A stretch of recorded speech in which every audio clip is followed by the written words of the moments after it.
பொண்டாட்டி கூட சந்தோஷமா வாழ ஐடியா சொல்லுங்க. பொண்டாட்டின்னு வந்துடாலே சந்தோஷம் சந்தைக்கு போயிருங்க.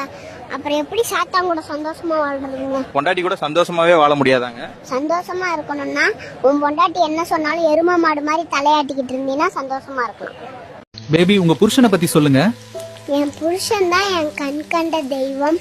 அவர் வார்த்தைக்கு நான் மறுவார்த்தை பேச மாட்டேன். பேபி, உன் பொண்டாட்டி ரொம்ப நல்லவளா இருக்காளே. கேக்குறவன் கேனையனா இருந்தா கேப்பையில நெய் வடியுதுன்னு சொல்லுவா. என்ன நீ கோலம் போட்டுட்டு இருக்க? மார்கழி மாசம் வந்தாலே போதும், காலையில இந்த குளிர்ல எழுப்பி கோலத்தை போடா பட்டைய போடணும் உசுர வாங்குற என் பொண்டாட்டி. பொண்டாட்டிங்க தானே கோலம் போடுவாங்க. இந்த மாரி நாள்ல மட்டும்தான் அவளுக்கு கால் வலிக்கும், கை வலிக்கும், மண்டை வலிக்கும். ஏன் பேபி, பொண்டாட்டி மேல அவ்வளோ பயமா? கல்யாணம் பண்ணிப்பாரு, வீட்டை கட்டிப்பாருன்னு சும்மாவா சொன்னாங்க. பேபி, உன் பொண்டாட்டி இன்னைக்கு என்ன பத்திரகாளி ஆடிக்கிட்டு இருந்தா? நேத்து என் பொண்டாட்டி கிட்ட கால் பண்ணி நைட்டுக்கு சாப்பிட்ட என்ன செஞ்சு வச்சிருக்கன்னு கேட்டனுங்க. அதுக்கு என் பொண்டாட்டி கோவமா சொன்னா, உனக்கு விஷம் செஞ்சு வச்சிருக்கேன் வந்து சாப்பிடுன்னு. அதுக்கு நீ என்ன சொன்ன? சரிம்மா, நான் வீட்டுக்கு வர லேட் ஆகும், சாப்பிட்டு படுத்துருன்னு சொல்றேனுங்க.